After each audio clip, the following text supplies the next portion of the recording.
Father Benedict Kiely joins us in a moment, but first, more news.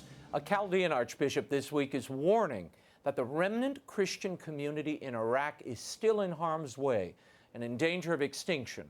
In an interview with Catholic News Service, Archbishop Habib Nafali of Basra made clear that the past 15 years has been a genocide for Iraqi Christians. He further warned that the Islamic State has not been defeated, but has instead gone underground. As such, he fears a renewed persecution. In the global game, he said, the peaceful people, the minorities in the end, will be the ones who are destroyed. And that one more wave of persecution in Iraq will be the end of Christianity after 2,000 years. My next guest has been speaking out on the plight of Christians in Iraq and Syria for many years. I sat down with him recently here in Washington to discuss the state of Christianity in the region a year after the liberation of Mosul. Here's my interview with Father Benedict Kiely. Father, I know you've spent a lot of time in Iraq. You're going back in a few weeks here. Give me a sense, since the liberation of Mosul, what has happened to the Christian community there? Raymond, I was in Mosul in June. I think I was the first Western priest to get in, certainly the first English-speaking priest. We walked with Edward Pentin, the correspondent from the National Catholic Register. We walked through the old city, completely destroyed. Still thousands of bodies under the rubble, thousands of IEDs, explosives, all 45 churches destroyed. No Christian, 10 families. 10 years ago, there were 20,000 Christians in Mosul. Now there are 10 families. No resident priest, no resident bishop. It's very hard to see how the Christians can return. We also saw something extraordinary. We saw, when we were walking around, clumps. I thought it was carpet. Edward Pentin said to me, that's hair, that's human hair.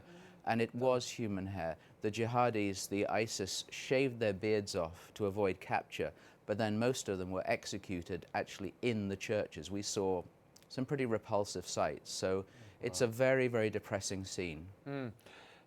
The Trump administration promised to protect Christians.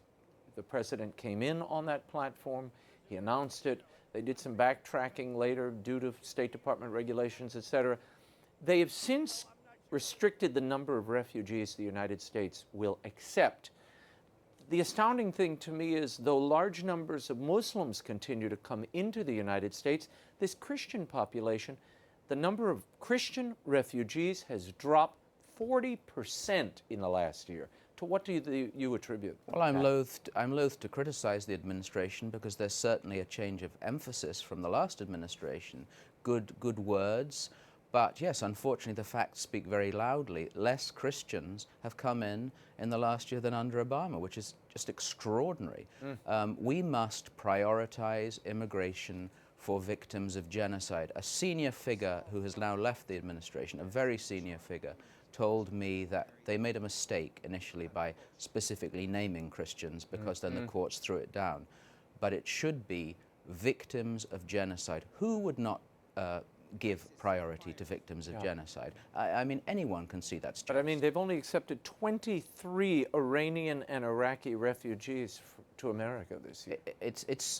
I use this with no priority given to the Christian community. It's a scandal. It's really a scandal, because they need large amounts of Christians need to be allowed in now from Iraq and Syria. But it's part of the so-called Muslim ban, which isn't a Muslim ban, but it's because they come from these countries.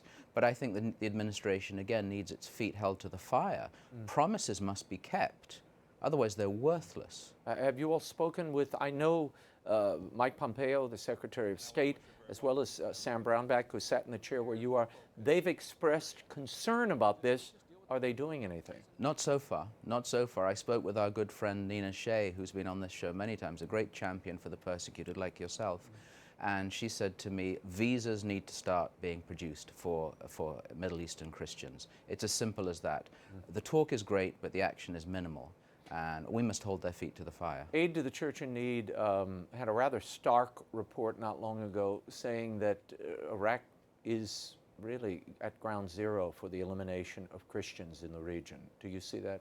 Yes, because we were in, as I said, in June, and every single young person, without exception, that we spoke to wants to leave. Why? Quite simply because there are no jobs and there's no security. they are actually, in some senses, more fearful now after the so-called defeat of ISIS than they were before, because then they thought, we'll go back and rebuild. Now they're pawns in the middle of this fight between the Kurds and the Iraqi government and the Iranians. No one again defending them. So we must, my mantra has always been, since you were kind enough to have me on the show 4 years ago to start this ministry, help those who want to stay, help those who want to leave. But the ones who want to stay must have jobs. No one is talking about giving them jobs, helping them. You can build them a house, but what use is that if you don't have a job? No, you need an infrastructure, you need civil society, neither of which they have right now. No.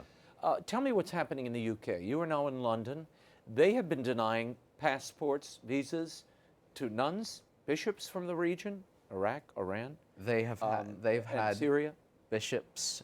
Archbishop Nicodemus of Mosul was denied a visa to come to the opening of a Syriac Orthodox church in London, where Prince Charles was attending.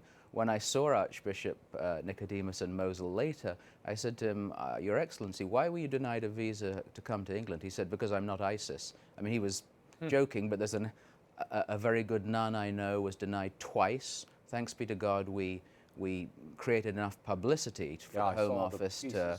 But then again, there's one hates to talk about prejudice, but there seems to be a prejudice against Christians. Well, these Middle Eastern Christians, it seems to my eye, they're enduring a double persecution, one in the homeland and one in these other countries where they're seeking relief and refuge. It's very depressing, and it's also very hurtful for them because they feel abandoned. They really feel, I've been told many times when I've been in Iraq, the West doesn't care. Tell me about Nazarene.org. What do you do with the funds you collect? We have a twofold function, I suppose. We have aid and advocacy. Advocacy is basically me, unfortunately, speaking, writing, trying to educate, going to parishes, doing this kind of thing. The aid is, what we're trying to do is, for those who want to stay, as I said, we've got to create jobs. We're working on mini microfinancing, a chicken farm. It takes only $3,000 to do a startup in Iraq. That's nothing. A little chicken farm, 10 ladies with sewing machines. The issues we have, so we give them, we don't just keep giving them money, a handout. We try to break that culture of dependency. They start their own businesses, their lives are saved. What we have to now work on again is, how do we get those products to the USA without all the income tariffs and et cetera? So we're trying to give people dignity. Very small, but small is beautiful. Father Benedict Kiely, thank you for being Raymond. here and for all your work. We will continue to follow that work. And Father is the founder of Nazarene.org, where you can contribute and help if you can.